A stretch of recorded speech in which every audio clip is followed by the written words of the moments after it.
Welcome to Tone Talks. Welcome to Tone Talks. Yeah. It's about that time. Tone Talks. We in here. I told y'all what we talking about tonight, and for those people that aren't my Facebook friend, we talking black respectability. We talking Bill Cosby to Angela Rich. How black respectability is a wealth mirage for black America. We talking about all the fantastical ways that black folks see themselves, that white folks see black folks, that America denies race. This should be an interesting conversation. You know, I've been looking at this Breakfast Club interview of this girl, Angela Rich. People have been sending it to me saying, Tone, don't you want to be on the Breakfast Club?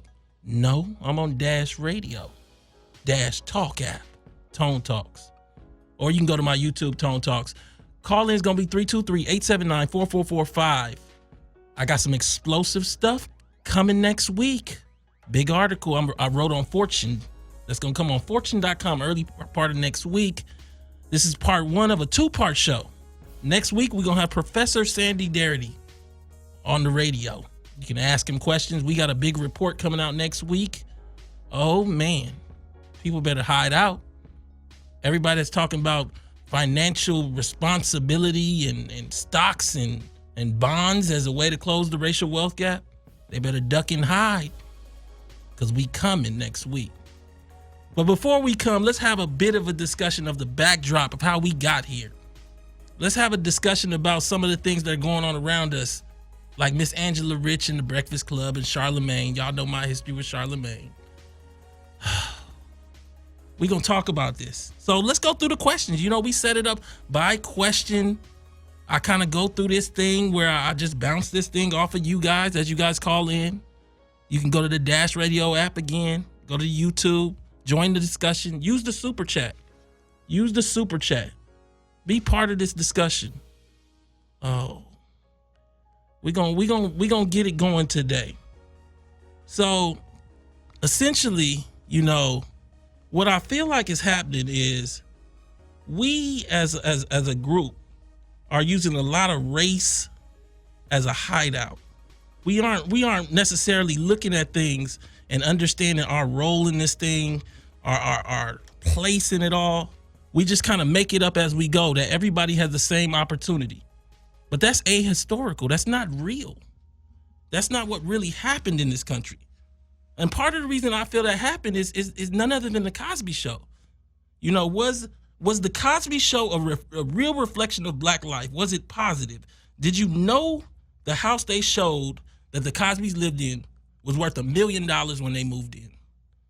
You know, essentially what I want to keep going with is the second question. The second question is going to be Bill Cosby, the image of black America's father and the man that gave us the Poubd Cake speech is standing trial.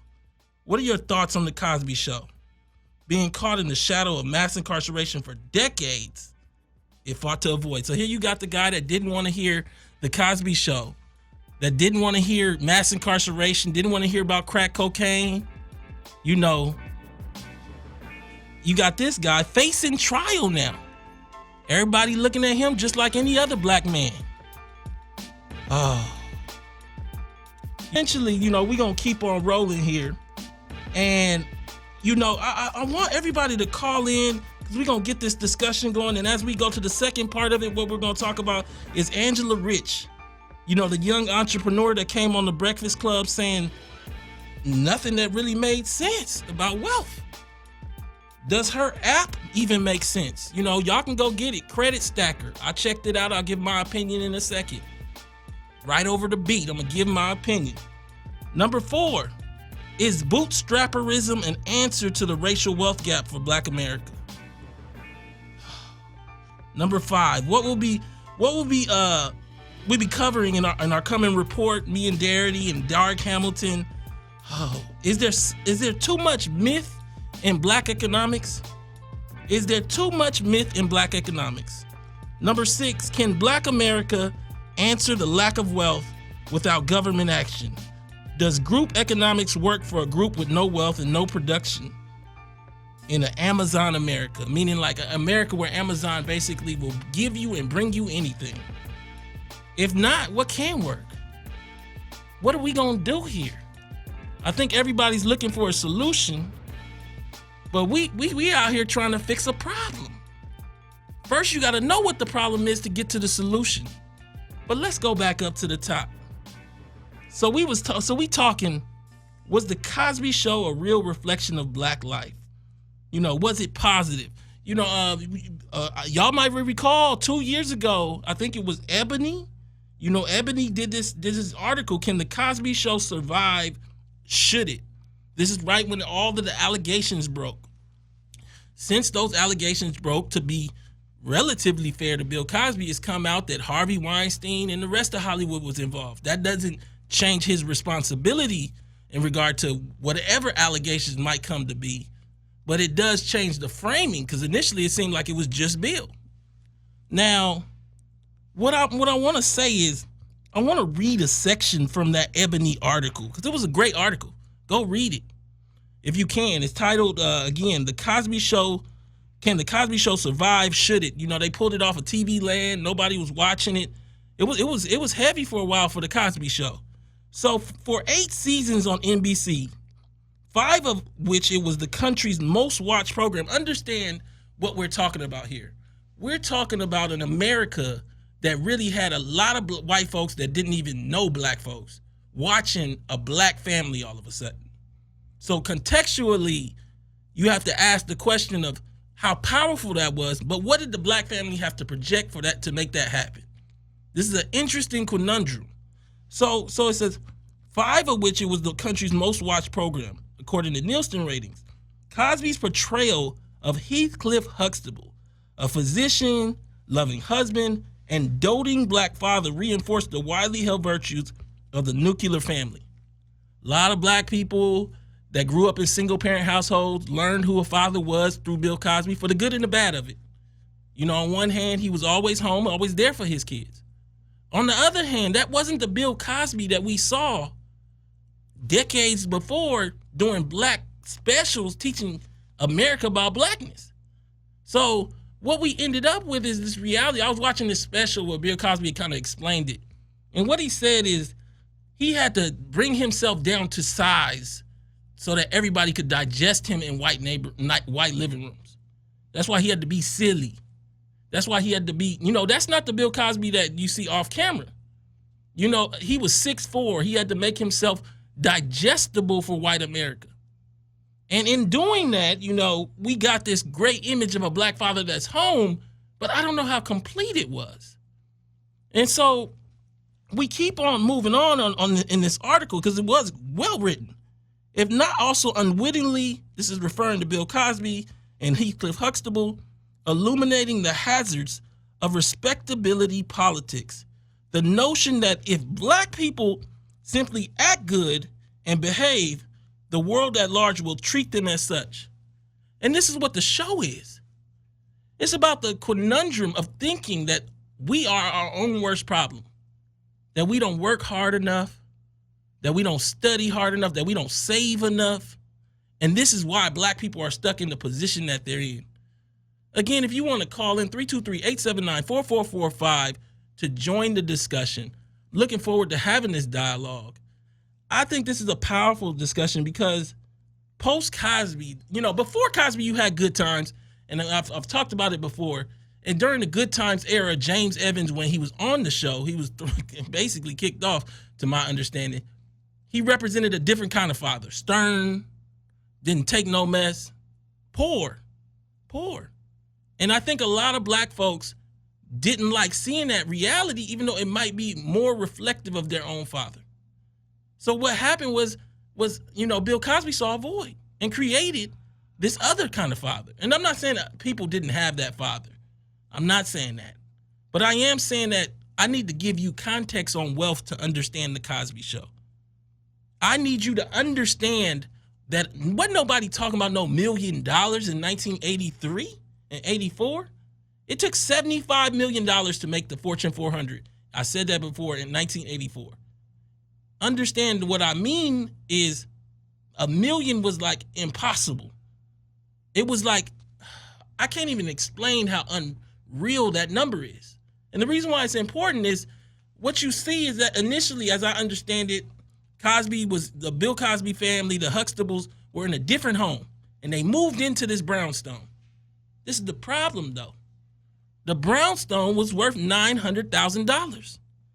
You know, I covered this in my piece. You can get the more details in the piece I did called Cosby Show Dreams and African-American Financial Realities.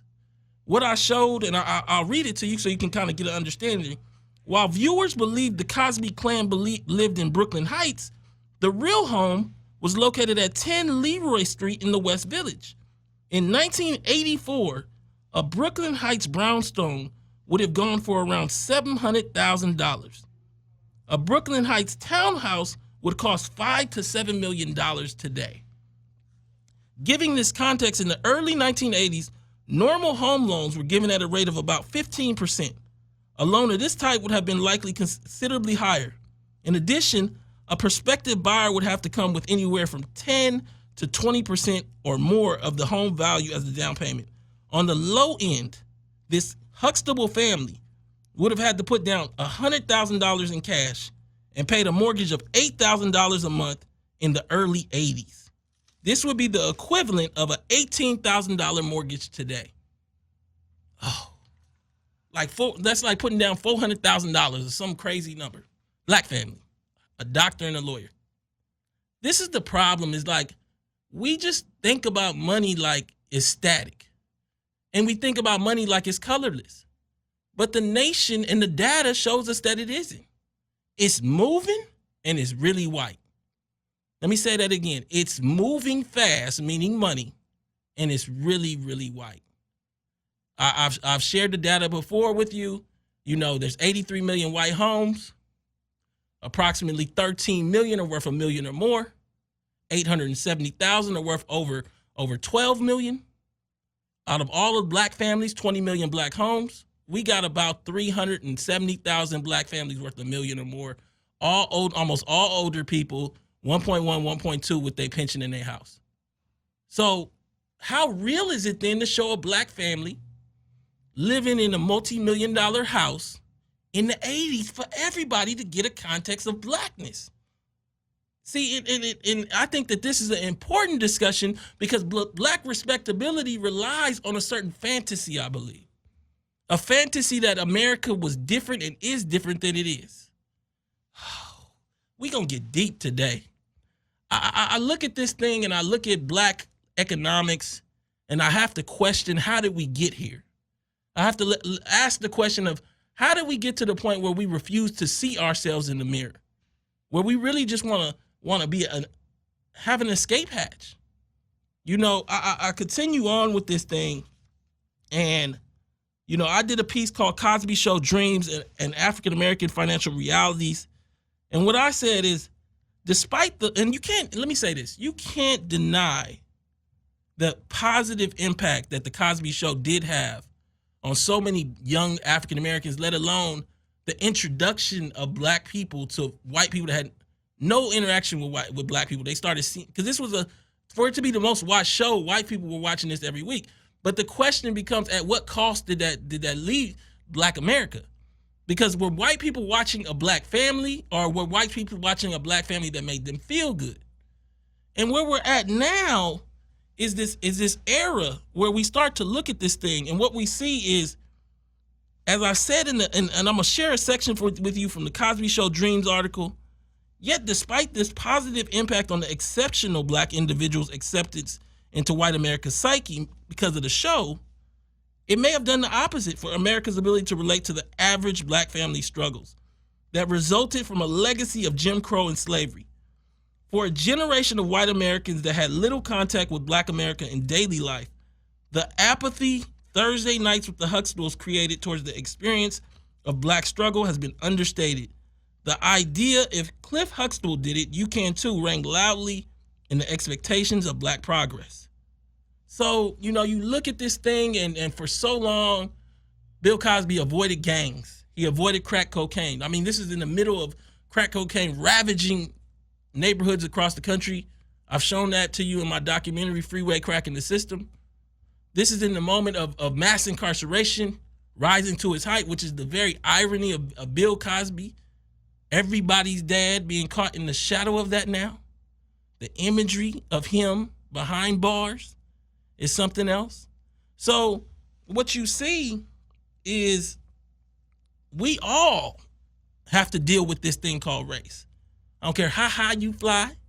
I don't care how much money you get. It is your responsibility to be aware of race. Now, the thing that frames this thing for me about the Cosby Show is Denise Huxtable. You know, I read this article. You know, I'm not saying it's true, but it was from a reputable news site. But what it showed, you know, I never knew what happened to Denise. She just disappeared off a different world. Well, there was a great article that kind of explained she got pregnant with Lenny Kravitz's baby. And when she got pregnant with Lenny Kravitz's baby, what happened was Debbie Allen, you know, she's doing Different World, came to Bill Cosby, said, you know, she's pregnant. And I want her to be on the show. This will reflect the realities of Black life. We can write a great set of shows about a Black woman in college despite being pregnant. And you know what Bill Cosby said back to Debbie Allen purportedly? He said, he said Lisa Bonet is pregnant, but Denise Huxtable is not. And that was the end of Denise Huxtable on the Cosby Show for some years. She came back some years later, if you recall, but for a lot of years, she just was gone. And, you know, I look at this thing and I have to ask, is that the cost of Black respectability? That we got to put all the skeletons under the bed and in the closet? That we got to make this thing look like slavery never happened, Jim Crow never happened? Do we got to give up everything just to have something in a world where everybody else is just living? And I find myself caught in quite a conundrum here, and a conundrum about Black respectability, about Black wealth. And I'm looking at this thing and I'm asking myself, where do we go from here? How does a race where Black folks how does a country where Black folks have been at the bottom so long, don't have wealth, move forward if wealth isn't moving and calcifying? And we ourselves just want to hear about stories about us having wealth. It's a big circle. When I'm gonna move to question number 2. Again, Dash Radio, press the Dash Talk app. I see y'all chatting on YouTube. I appreciate you guys tuning in on this Friday. Please, 323-879-4445. Join the discussion. Be part of this. You know, I just appreciate the fact that we're able to have this discussion, have this place where we can really delve into the topics of everything from wealth to religion to economics to HBCUs to Trump. I mean, we talk about so many different things. Number 2, Bill Cosby, the image of Black America's father and the man that gave us the pound cake speech is standing trial. I want to, the question is, what are our thoughts about that? What are our thoughts about the fact that he's being caught in this shadow of mass incarceration? Because if you recall the show, literally for years, this guy didn't talk about Black folks living like Black folks. Everything was Peter running across the street. Everything was just Black respectability. It was keeping Theo's nose clean. And now you have Bill Cosby being accused not by one random woman, but by tens of women. Tens of women. And I know many people are going to say, oh, those women are accusing him and nothing's been proven, and point to what happened yesterday. You know, yesterday, I believe Janice Dickinson, she kind of got stuck on the stand about lying in the book, purportedly lying in the book. So, but there's so many women, so many stories. And you get this interesting dynamic where the man that gave us the pound cake speech, and I'm going to take this call right now. The man that gave us the pound cake speech is now standing trial for multiple acts against women. Caller, what's your name? Where are you calling from? Oh, I'm calling from Denver, Colorado. Oh, thank you so much. Thank you so much. What's your opinion on this? Whew. Okay. situation has been a smokescreen all the time. I can't hear you, sir. Hello? Hello? Your phone is going in and out. How is that? All right, that's better. Okay, good. It's all smoke and mirrors. The white people's guilt by not being poor, that was assuaged with the Cosby Show. When they had on good times and they had to see the reality of how we were living, they couldn't stand it. So that's what this was all about. These are painkillers for white people, these shows. None of this programming is for us. They don't care about how we feel. If they did, we wouldn't be in this position now. We're up against a system, and they use everything to make us not want to stand up and demand our God-given life. Life was given to us by God, and life does not stand alone. So you have to have property, you have to have a morality, and you have to have an intellect to have a life. We're denied all of that every day. I've been fighting for a while. I'm not getting a good enough connection to get you. Making a great point, caller, but I'm not getting a good enough connection to hear you.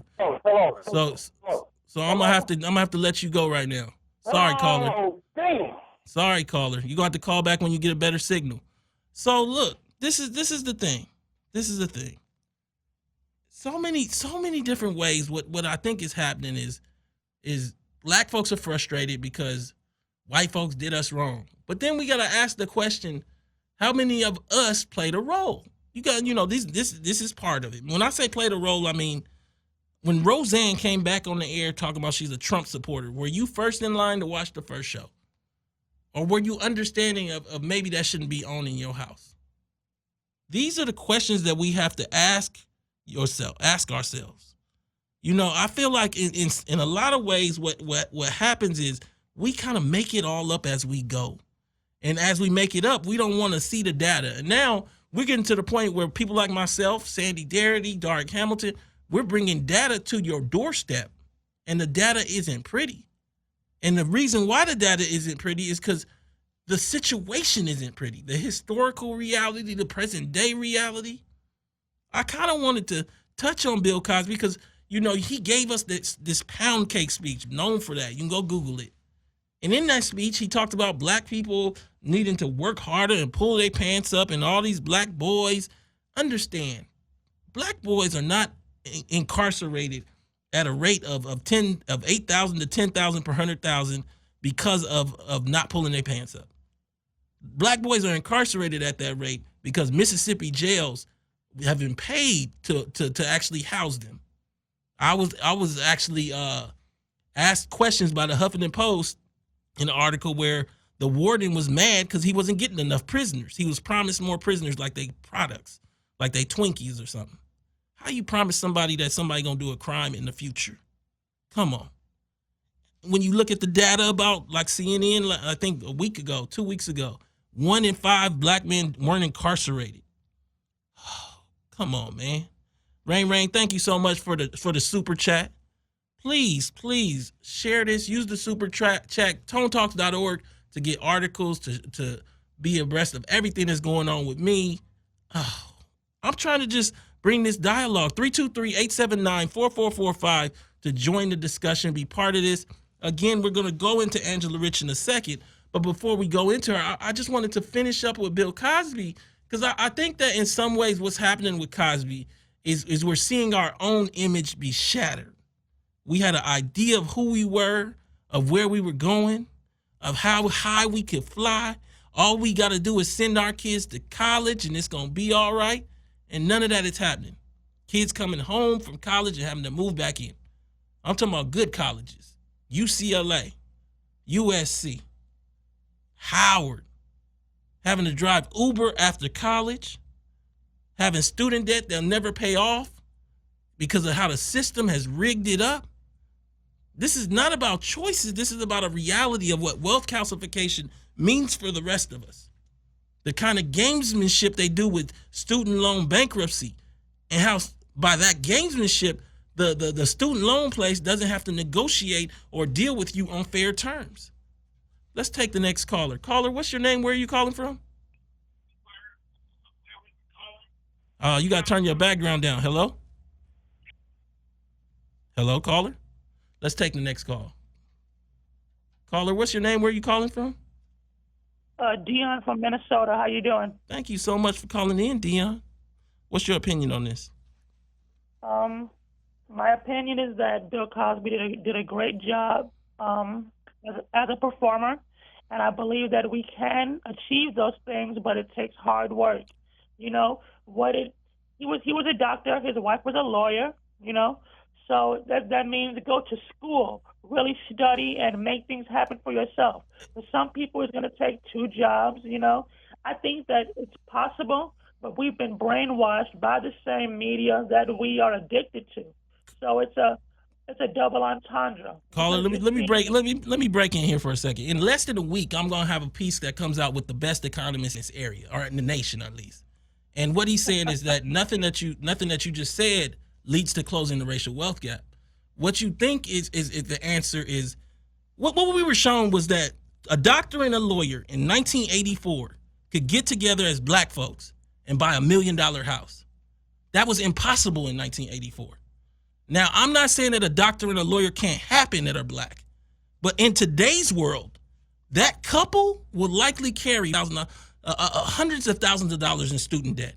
In reality, that couple that we're talking about will have to help a family that are anchors. This is not just a matter of just hard work being the answer, the panacea for the racial wealth gap. This is a matter of needing systemic answers from the government to make it so there's a plate, there's like a cocoon or a dish for all of this activity, all this school to actually plug into.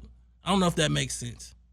No, it makes perfect sense because you're saying in the 100% real world and not a TV show where Claire was just accomplished and she didn't have to worry about debt. Cliff was accomplished and he was the best doctor and his debts were mystically paid off. You got, what was it, 5 children? You got Denise not knowing what she wanted to do, if she wanted to be an artist or a dancer or a rapper or whatever her dream was. She changed every 5 minutes. And don't forget, Sandra was at Princeton. Don't forget that. Yes. Sandra's at. So, but let's start with the first reality, which is, I don't think we understand one part that I keep saying because it's huge. It was impossible for a black family to buy that house almost. Not only because of just coming out of redlining. I mean, we're talking about less than 15 years out of redlining, where black people couldn't even get any kind of loan.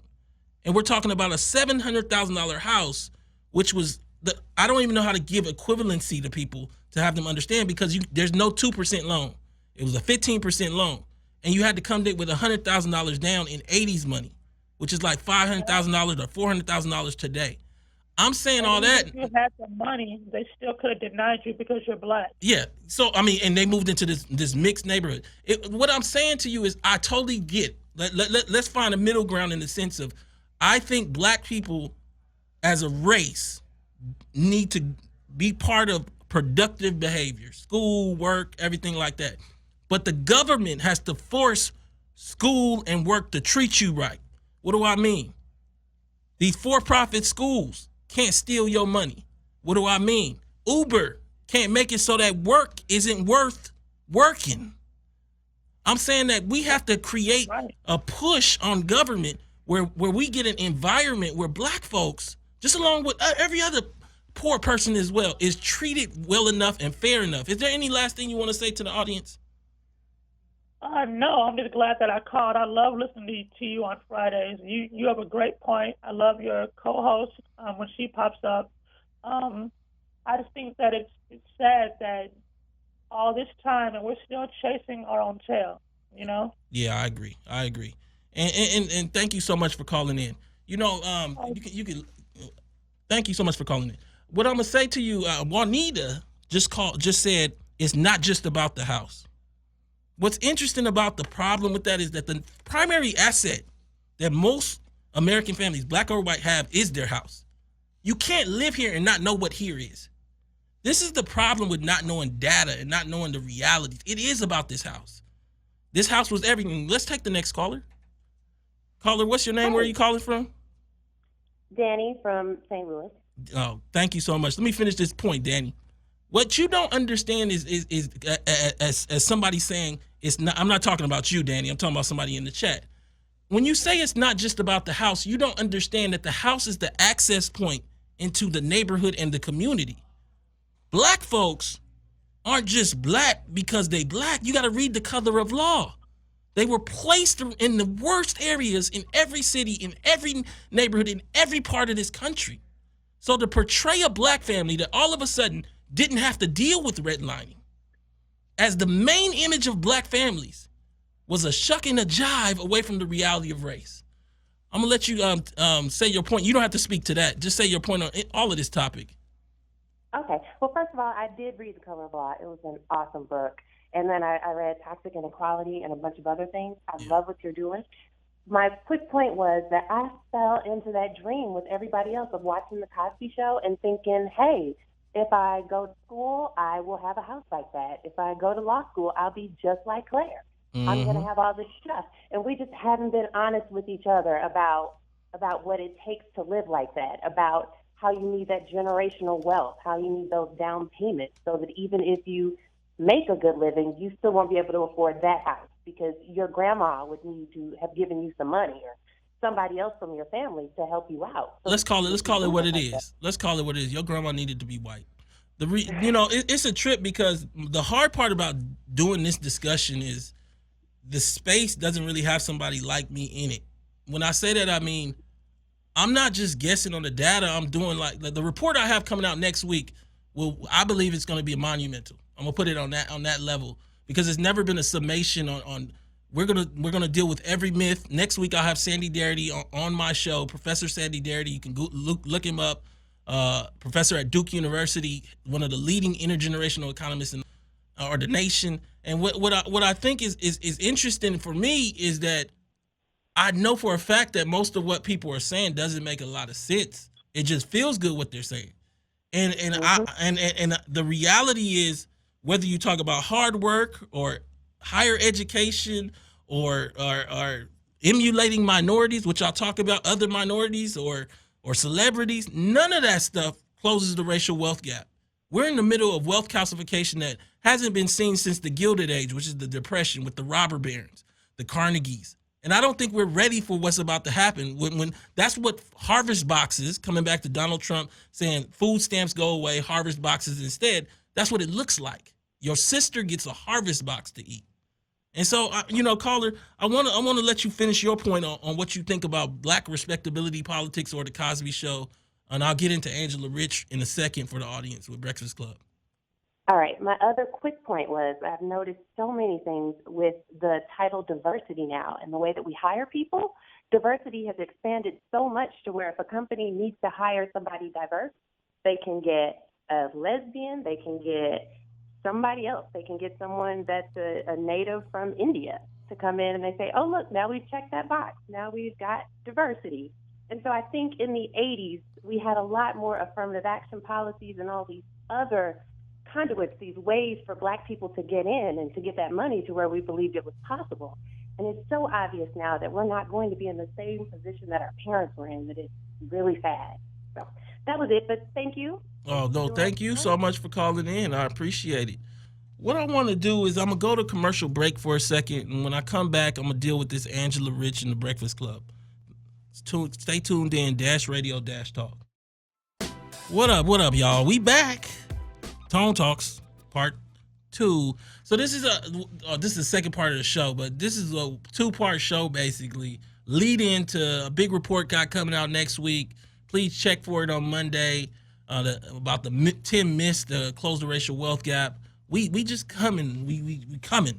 And we explaining how all these things that people think are gonna financial literacy, learning about stocks and bonds and playing little gadgets and games, none of that stuff closes the racial wealth gap without transformative politics.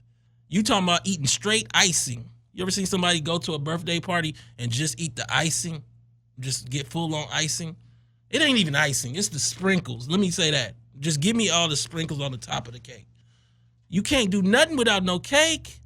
And right now, where we're at is in a place where it ain't no cake for black folk. And I feel like when I look at this thing, I'm coming to Angela Rich, Charlemagne, I dealt with him with black privilege. We went back and forth on Twitter, and I had Thomas Shapiro say, ain't no such thing as no black privilege. What? The guy that wrote the book came up with the term racial wealth gap.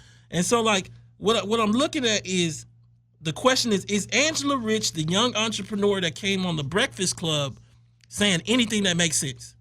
Does her app even make sense for black folks? Or is it race ahistorical? And so her app, I think it's called Credit Stacker or something like that. And it was a trip to play that thing. I'll talk about that in a second. So Atlanta Black Star does an article on the Breakfast Club video. You can go check it out. I watched some of it. I'll be honest, I didn't watch all of it because it was too much mess for me to watch, being honest. Too much misinformation. So, the Atlanta Black Star said black woman touted as next Steve Jobs explains one of the most important things black people can do for their kids. What's happening right now is there's a lot of conservative dialogue painted in Black Lives Matter outfits. So you put your little Black Lives Matter shirt on and you do your hair like African American style, and you come on there and you say the same stuff that Rush Limbaugh says in a different way that makes black folks feel empowered. And in this case, I'll share it in a second, it's about black parenting. But the undertone is that you don't parent right now, and that's why your kids don't have money. Now, your kids don't not have money because of slavery, Jim Crow, payday loans, student loan games, credit cards. Your kids don't not have money because of all that. It's because you don't teach them the stuff I'm going to teach them in this game that's kind of confusing. Let me take this caller and then I'm going to keep going. Caller, what's your name? Where are you calling from? It's Reggie from Boston, Tone. What's going on? What up, Reg? You came right on time. Let me bounce something off you. I'm gonna read some of the statements that Angela Rich said. I know you've been waiting for me to get to Angela because I could tell your phone. So she said the solution would be in other cultures, they start educating their children at a young age on group economics. When the Jewish kids are going to school in the evening, they're actually going to finance and economics school. Okay, we're not doing at all. And that was the reason I created the finance games to start a new generation for the, come on, dude. Look, the problem for black folks is not that we don't mimic ethnic groups. The problem for black folks is that we're continuously put in cages at rates that we've never seen, that we're exploited, that we're redlined out of property that we should own. The problem for black folks is that we were slaves for hundreds of years. We're the only group. See, the problem for a lot of these people that you be listening to, everybody was like, Tone, you need to be on the Breakfast Club. I tell y'all, like I told Charlemagne, he could come on Dash Radio. I'm not coming to the Breakfast Club. The thing that you got to understand is that where we're at is you guys are getting information about finance from places that don't know how to talk about finance and wealth because they don't deal with data. Go back through that interview and find data.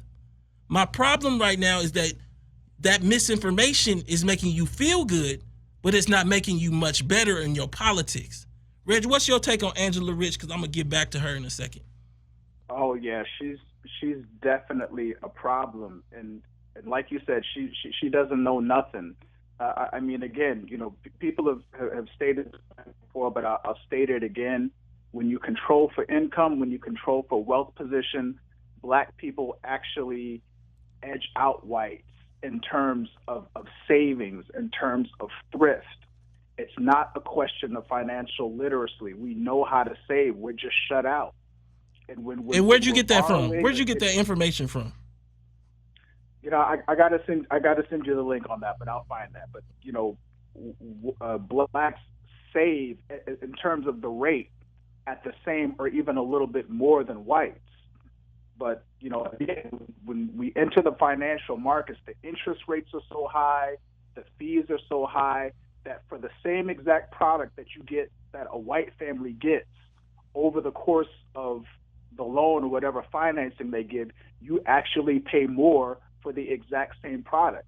They've been doing this for decades. This is what sparked off a lot of the riots, because, they say that, black people are just aimlessly burning down stuff.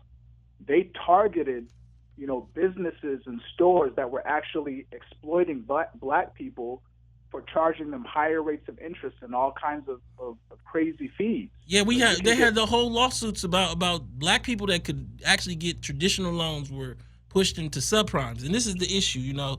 A lot of people don't understand because the words change. If you sold subprimes, I'm talking about black people right now, you were selling redlining. It was just reverse redlining. You know, the original redlining was about blocking off a neighborhood. Reverse redlining was about blocking off certain kind of people. You were selling redlining. So it's weird because we'll call that entrepreneurial, selling redlining, or setting up a tax scheme that's really about short-term loans to people that basically are guaranteed to give you the money at high interest rates. When I say that, I mean you know this mother is getting an $8,000 refund, so you give it to her quick at a 15% rate, and you know the money's coming in 3 weeks. Why is it 15%? But but we call that person entrepreneurial, right?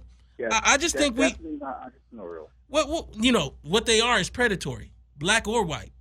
And so what I think is interesting is, you know, Angela Rich says it would take us over 250 years to be able to catch up with our counterparts if we do not exercise group economics. None of that is supported. See, like, I write on inequality.org. The source of what she's talking about was my editors at inequality.org, and that's not what they really said. One of the lead economists on this was Diedrich Assant, and Diedrich Assant just quoted me last week, and I'm saying I talked to Diedrich a long time. This is not what they were saying, like what she said. What they're saying is that the government needs to get involved, federal jobs guarantees, things like baby bonds, which is what Sandy Darity and Dark Hamilton have pushed, where a kid gets a certain amount from the government when they're born that matures when they turn 18, that we need reparations. She's saying that black folks are their own problem in a way that makes you feel good.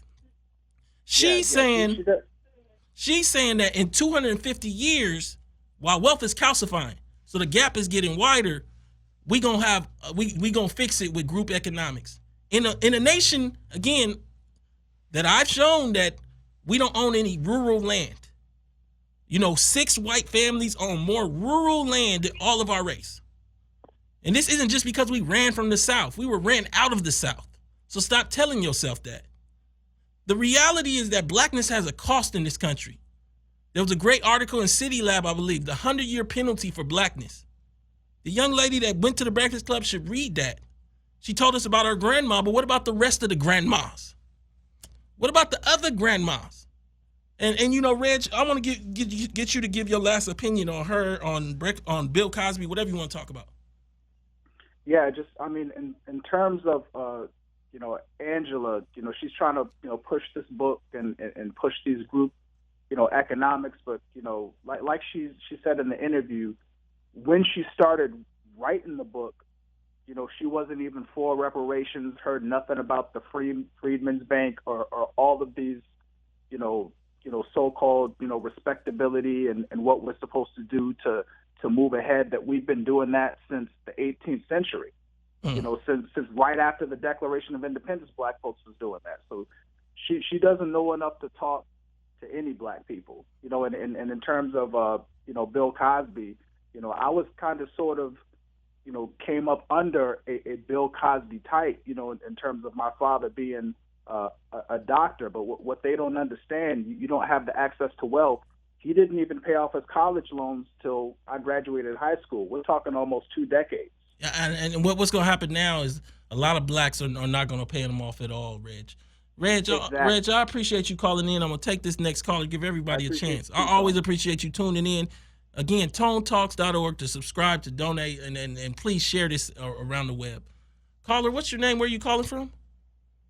Hello, this is Dell from Upper Marlboro, Maryland. What up, D? So what's your take on this? As far as the Angela Rich, kind of first thing, she gave basically say the stiff HBCUs. She said basically if you get a student loan from HBCU, it's like it's private, so you at 7 years it'll go away, so you don't pay it.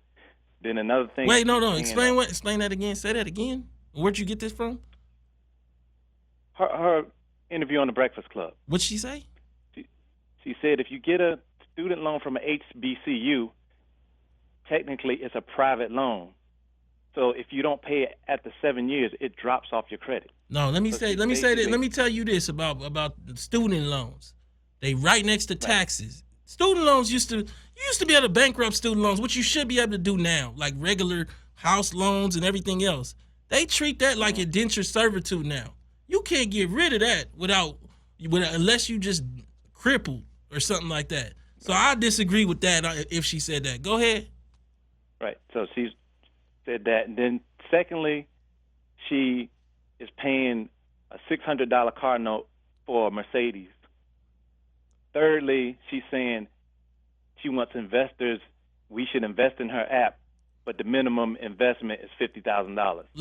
Hold on. Let's talk about this app. Let's talk about it. Look here. Look, I think it's called Credit Stacker. If it's the one that I downloaded, me and Yvette downloaded. I'm gonna say both of us. It was basically Candy Crush. That's what I saw. You know, you tried it? Have you tried it?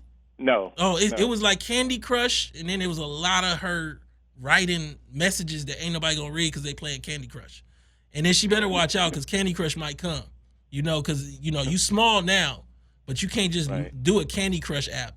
If that's the same app. All I'm saying is that I didn't see much there, and I don't think that our problem is financial literacy. We'll be covering that in our report. Look for it on Monday.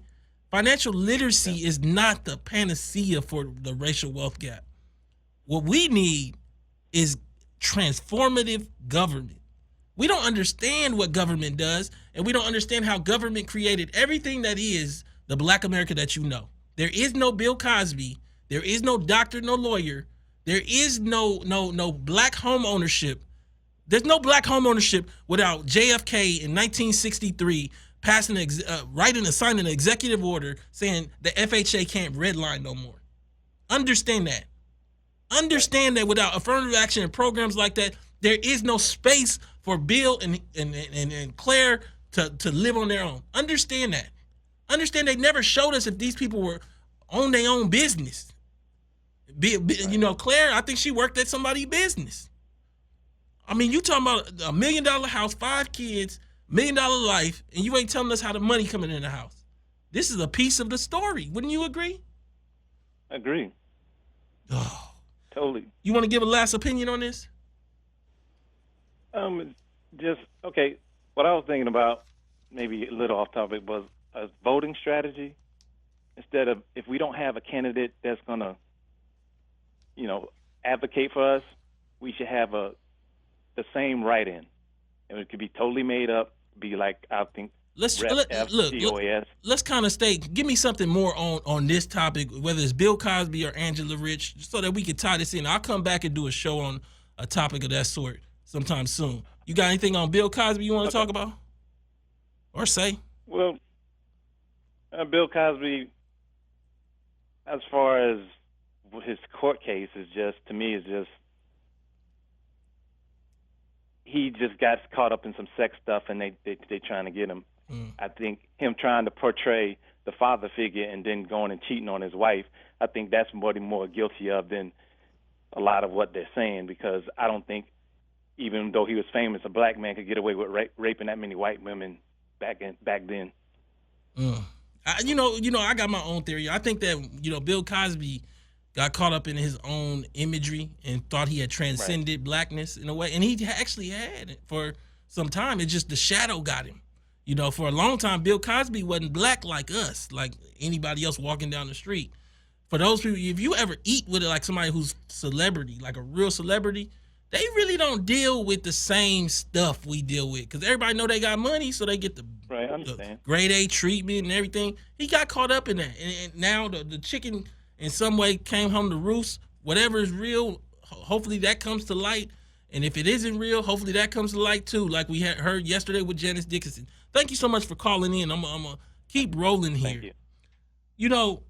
I asked the question, is bootstrapism, meaning this idea you can pull yourself up and that's why you're not doing well? Is it an answer to the racial wealth gap? And I asked it sarcastically because it's not. It's not an answer. This wealth gap is growing. The middle black family in this country When you take out the family car and other depreciating assets, the house, and I mean the clothes and the TV and everything, just without the car is $4,000. But without everything, like that shouldn't be counted, clothes and stuff, that's not real assets, it's $1,400. So you got half of Black America living with less than $1,400, and half of Black America with slightly more. And if you in that slightly more, your family in the other group and asking you for some of your slightly more.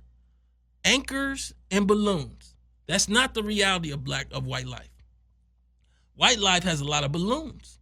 So if you in the top 15% of white families, which is roughly $750,000 in worth, $800,000 in worth, everybody you know, all your sisters, your brothers, your uncle, your grandma, you graduate from law school and they just give you a check for $35,000 so you can go buy your first home.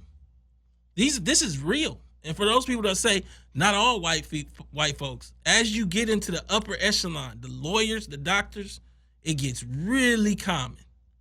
And I think we don't understand the reality of wealth in this country. We don't understand the size of it, the concentration of it, where it places. I'm going to take this next caller. This is going to be the last caller tonight. Caller, what's your name? Where are you calling from? This is Renee. I'm calling from Atlanta. Thank you so much for calling in from the ATL. What's your thoughts on this? So, I get so annoyed by people talking about bootstrapping. Y'all don't tell Walmart to bootstrap. Y'all don't tell Amazon to bootstrap. Nope. You don't tell none of these big box stores, these big developers to bootstrap. They get endless tax abatements. They get land for pennies on the dollar. They get your tax dollars to use how they feel. And y'all don't have nothing to say about that, but you tell Black people to bootstrap. How about we tell these companies who make buildings to bootstrap? I agree with you. Lake Providence, Louisiana. You ever heard of that place? You ever heard of Lake Providence? It's the most unequal place in America. One side of the lake is Black folks living on like $18,000 a year. On the other side of the lake, white folks making $600,000 a year. Who you think get more government aid though? The white folks. You know why? Because those are farmers getting subsidies to not grow food, to grow food. You know, they're getting all kind of government handouts. But we don't see that as a welfare. We don't see corporate welfare. You know, we just see Black folks getting food stamps, or we just see Black folks asking for programs. And why they asking for programs, everybody should pay. In a nation that's as rich as ours and that we built and have not been paid for our labor. Wouldn't you agree? I agree. And you know what else is crazy? So people also have bought into the whole welfare queen, but the real welfare queens are these corporations, and they always have been. But we don't call them out. People think that somehow, they amassed all this wealth on their own. No, they did not. You're right. You're right. I mean, what happened was it's a big loop, and we're not in it. We on the outside of the loop talking about why we not getting none with $1 million dreams. Caller, thank you so much for calling in. You know, Thank you. Oh, man. I appreciate the people that tune into my show. They're so smart, so intelligent, bring the fire every week. Next week, I'm going to have Sandy Darity, Professor Sandy Darity, and our report will be out. Hopefully, you guys will get a chance to review that. Look for my article at the top of the week on fortune.com about the report. And this is a building experience. The report will demystify all of the stuff that everybody's been telling us on the internet and on TV, that all we got to do is dream like a millionaire or learn about stocks and follow Bitcoins. None of that stuff is going to fix this. We need to demand politics. We got to keep doing what we're doing, going to school, going to work. I'm not saying that you stop doing that, but it needs to be in an environment where we're treated fairly, and we have to demand that fairness. Thank you so much for tuning in to Tone Talks, and I'll see y'all next week. It's going to be fire this week. Thank you for tuning in to Tone Talks.